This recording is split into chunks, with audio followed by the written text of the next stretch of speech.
And come back, I take off those clothes and then herd the cow and goats. And that was my job. And my sister's job was to help my mom collecting water and pound the grain and do whatever mom needs her to help. And my sister was not allowed to go to school because she has to stay at home helping my mom. And then I got the opportunity to go to school. At that school I was in, that's when the time the war came in my village. And I ran off. And that running was not that easy. Was so difficult because I have to walk every day without water, without food. And I remember one time I was abandoned by the people that were with me and left me at night in one of the house without the elderly woman there. And when I get up in the morning, I find these people were not around and I start crying. And then right there, this lady said, "Don't cry, you just stay here with me, it's fine." And I said, "What happened with these people?" They said, "They just left last night, in the middle of the night." Anyway, I stayed with her, she was so kind to me. And then the other group came, and then I joined them, and she gave me peanuts, and she gave me a goat to carry with me, and then I joined the group. Luckily, along the way I met with my uncle, who was a retired soldier in Sudan Army at that time. And keep walking, our group ended up until we become 25 people. I met with another young man named Marial from your village. Job was a guy from Agar who was with me. Unfortunately, I lost him in Peru wildlife at night. And then when we get to Nuer territory, my uncle was killed in front of me, and it was so sad just to see that. But before that walking, there was so many challenges along the way that I had almost to give up some time, and my uncle was said, "Salva, you keep walking, we will get there. You see that tree? When you get to that tree, you will be resting and all this, and then I will keep up." And then again, it won't. When I go there, I don't see anything, then I start crying. Unfortunately, at that time, I lost one of my toenail, and I was swollen, was infected, and I was really having a hard time walking. And he kept telling me, "Salva, let's keep walking. And I remember one of his jokes one time. I said, "Where are we going now? We always keep going to east where the sun rises," and he said that we are going to sun's home because we keep going east every day and we don't reach where the sun is. And anyway, when he was killed, I don't know where I get the energy from. I become strong, and the group that I was with, they told me that, "Salva, if you keep crying again, we might abandon you." Maybe that's what gave me strength. And I keep walking all the time with them until we reach Ethiopia, in a place called Itam. And in Itam, in Ethiopia, in that camp, if you are a young person, you will be put in the orphanage camp.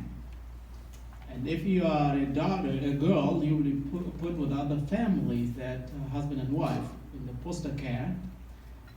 At that time, in my orphanage camp, our number of the young boys grew until we became 17,000 boys.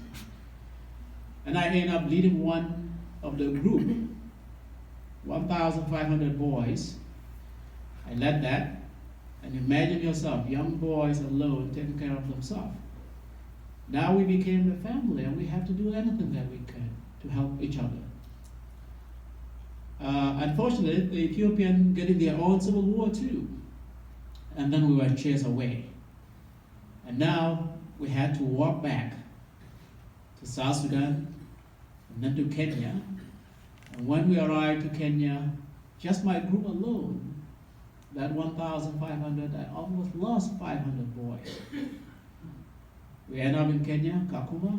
We started Lokushoki, and then we end up in Kakuma. Stay there for 4 years, and I spent 6 years in refugee camp too in Ethiopia, and 4 years in Kenya. 10 years together. Luckily, I was one of the lucky guys to come to U.S., chosen first. And imagine yourself coming to the country that you never dream about it. You always hear that it's a great country. It's good to go there, but it's still a mixed emotion because you don't know what would happen to you. Would you stay in refugee camp again?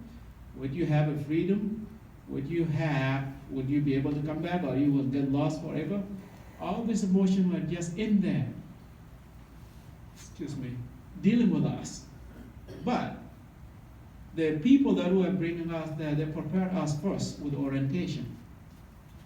And that orientation was kind of like, did we really get it or not? I don't think we got anything from that orientation. They said, some people might end up in a snow place. It's snow in our head at that time, we think that is something hazy, fog, and that's it. Even though they show us the eyes, it's cold like this, it didn't make a sense to us. But the only thing that we got from there was 911. Because 911, they said if you get lost somewhere, you will find a booth there, and you just call, and 911, police will come and find you and will take you wherever you need to go if you get lost. And that's the only thing that we get from that orientation. Anytime we just get out from that orientation, we just always say, if you get lost, what do you do? What do you do? Call 911, 911. That's what we just whisper about it. Anyway, we bought a plane coming to U.S. Lufthansa, we passed in Germany. In that plane, there were a lot of culture shock going on in there. First of all, we didn't know that there was a bathroom in the plane. And second, when they bring food, this tray on us, it has so many things in it. You have a bread, you have a butter, you have a spoon, you have a napkin that is wet, and all this kind of thing. And no one taught us what you take a butter and put in the bread. We didn't know that. We just eat butter by itself, and bread by itself, everything eat by itself. Until we went farther to even open that napkin and smell it, is it something eatable or not? And when we find out, sometimes we test it. If it doesn't taste good, okay, we leave it. It's not eatable thing. And we spent almost 8 to 9 hours in that plane until we arrived in Frankfurt, Germany. And when we arrived to Frankfurt, Germany, they said, this is the bathroom. And when we didn't know that there was a bathroom for ladies and men. We all find ourselves in ladies' bathroom. And we didn't have toothbrush. We were carrying our tweet in that bag of IOM, it's called Immigration Organization that was bringing us here. And now here's we are jammed in this ladies' bathroom, brushing and all this, and they spend a lot of time. And these Western ladies that who understand, lining up outside there, they just wonder what is going on in that bathroom. Anyway, when people come and say, hey, men should go to men's bathroom, we didn't understand what it means. We're just busy until we finish, and then we leave. We didn't know. And when we arrived to U.S., I remember one time we were taken out by our sponsors. And when we went there, they just it was evening time, and they said, now, it's a dinner time. We went to restaurant, they brought the menus, and then we were just looking for something with meat or milk. Anyway, we got something with meat. After that, we eat. After we eat, they brought another menu for dessert. And then they give it to us, and we said, what is that? They said, it's something sweet you eat after dinner, after meal. And we just look at each other, we giggle, we said, this American never get full. They keep eating and eating and eating all the time, non-stop. Because where we grew up, wherever you get one meal, that's it. If you get a cup of tea in the morning, that's the whole breakfast.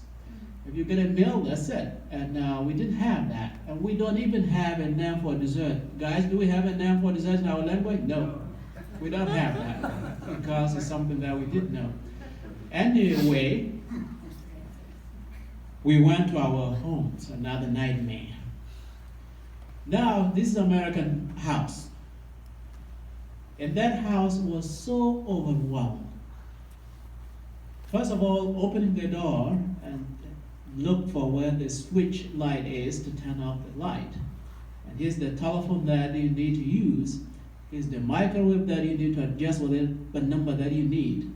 Here's the freezer refrigerator that you need to put this in freezer section and this in cool, normal temperature. And this is the laundry, you need to do this. This is the bathroom, this is the knob for warm water and cold water. And this was just a school alone classroom, but which you guys take for granted here. But for you, you cannot even imagine that it's difficult because something that you grew in it. But for us, it was so challenging. I remember all the white faces, women they love, looked the same to me. I could not tell. And the man faces looked the same to me. I could not tell who is who. And the name was so difficult. But we have to do the best we could. I remember one time we went to grocery store. And in that grocery store, you know, here in America you have something called junk food, correct? But we never know anything called junk food in this world if you can eat it. When we went there to a grocery store, they said, this is junk food, you should not take it, Salva. I said, what do you mean by junk food? I need it. Throw it in my basket. And brought my grocery home. I didn't know that you don't put the egg in the frozen section. I put the eggs in my frozen section, and when I get up in the morning, try to have breakfast, all the eggs were bust. Because I didn't know. A lot of things I need to learn. But would I give up or would I do something better to myself? I'm free now. I'm not sitting in refugee camp, being confined, without freedom, without exercising my survival skills. I have a liberty, I'm free, and I can do whatever I could. In America, there are so many choices that you can even get lost easily. I said I have to go to school. I went to school, get a job, and do the best I could. Learn the language, and learn the culture, behave myself, do what I could. I spent 5 years here. Since 1986, I didn't know where my parents were, and when I find out after almost 15 years, I said, when I find out that my dad was sick and was admitted in one of the UN hospitals in South Sudan, I said I have to go and see my dad. You guys know the love we have among the parents and children. Through the help of my friends, I managed to go there, and when I arrived to that compound, I find my dad was just sitting in the compound. And I walked to him, I recognized him. And I say, hi Dad, how are you? He was looking like this, who are you? And I introduced my name, I'm Salva Dut. Then finally, he realized that I'm his real son, is still alive. And in our culture there, when someone has been away that long, someone that has been missing, people didn't know, he took the water and he poured it on me. You guys know, spraying the water in the head of someone. And then he sprayed the water on me, and was so emotional welcoming to meet his son again and meet my father again. It was so touching, it was so emotional. Anyway, I stayed there with him, and I find out that the disease was that he got a lot of parasite because he was drinking bad water. And that's where the idea came from, that I never thought that I would be working in the water sector in my life. The idea came that I would just do one well for my village. Came back to US. And I called my friend, John Gobert.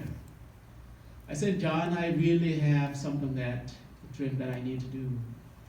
My father is sick because of drinking bad water, and I need to really provide a clean drinking water. And I went to John Bavari's house. I told him the story. And John said, yes, Salva, I will support you, but let's go for a walk.